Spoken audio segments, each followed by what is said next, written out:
തെരഞ്ഞെടുപ്പ് ഫലത്തിന് പിന്നാലെ Kozhikode നരിക്കുനിയിൽ LDF UDF സംഘർഷമുണ്ടായിട്ടുണ്ട്. UDF പ്രവർത്തകനായ നരിക്കുനി സ്വദേശി രതീഷിന് കുത്തേറ്റു. പരിക്കേറ്റ രതീഷിനെ കോഴിക്കോട് മെഡിക്കൽ കോളേജിലേക്ക് മാറ്റി.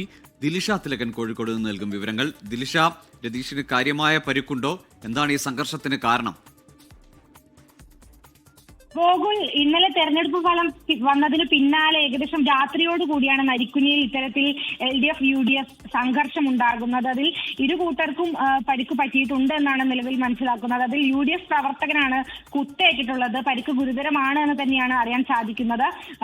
നരിക്കുനി സ്വദേശി തന്നെയായിട്ടുള്ള രതീഷ് എന്ന ആൾക്കാണ് കുത്തേറ്റിട്ടുള്ളത്. UDF പ്രവർത്തകനാണ്. ഈ സംഘർഷത്തിനിടെ ഒരു ഇടത് അനുഭാവി അദ്ദേഹത്തെ കുത്തുകയായിരുന്നു എന്നാണ് നിലവിൽ UDF പ്രവർത്തകർ ആരോപിക്കുന്നത്. ഈ പരിക്കേറ്റ രതീഷിനെ കോഴിക്കോട് മെഡിക്കൽ കോളേജ് ആശുപത്രിയിലേക്ക് മാറ്റിയിരിക്കുകയാണ്. അദ്ദേഹം അവിടെ ചികിത്സയിൽ തുടരുകയാണ്.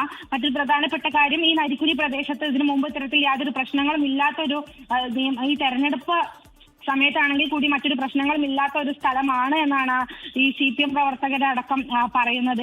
യാതൊരു പ്രശ്നങ്ങളും ഇല്ലാത്ത പ്രദേശത്ത് ബസ് സ്റ്റോപ്പിൽ ഇരിക്കുകയായിരുന്ന CPM പ്രവർത്തകർ, അതായത് ബ്രാഞ്ച് സെക്രട്ടറി അടക്കം നിരവധി പേരെ യൂത്ത് കോൺഗ്രസ് പ്രവർത്തകർ മർദ്ദിച്ചു, യാതൊരു പ്രകോപനവും ഇല്ലാതെ മർദ്ദിച്ചു എന്നടക്കം CPM പ്രവർത്തകരും ആരോപിക്കുന്നുണ്ട്. അതായത് CPMന്റെ ബ്രാഞ്ച് സെക്രട്ടറി ആയിട്ടുള്ള റിയാസ്, മുൻ local secretary KP Premkumar, PP Arun, Haijas Hasan എന്നിങ്ങനെ നിരവധി പേർക്ക് യൂത്ത് കോൺഗ്രസ് പ്രവർത്തകർ ഭാഗത്തു നിന്നും മർദ്ദനമേറ്റതായിട്ട് CPM പ്രവർത്തകർ പറയുന്നുണ്ട്. ഈ പരിക്കേറ്റവരെയും മർദ്ദനത്തിൽ പരിക്കേറ്റവരെയും കോഴിക്കോട് മെഡിക്കൽ കോളേജ് ആശുപത്രിയിലും അതുപോലെ താമരശ്ശേരി താലൂക്ക് ആശുപത്രിയിലുമായിട്ട് പ്രവേശിപ്പിച്ചിരിക്കുകയാണ്.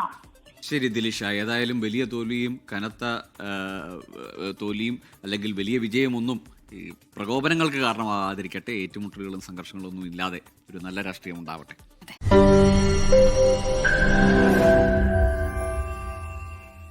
ലോകത്തെവിടെയായാലും ഏത് സമയത്തും 24 വാർത്തകളും ഓഗ്മെന്റഡ് റിയാലിറ്റി പാക്കേജുകളും എക്സ്പ്ലെയിനറുകളും വിശദമായി കാണാൻ ഞങ്ങളുടെ YouTube ചാനൽ നിങ്ങൾക്ക് സബ്സ്ക്രൈബ് ചെയ്യാം.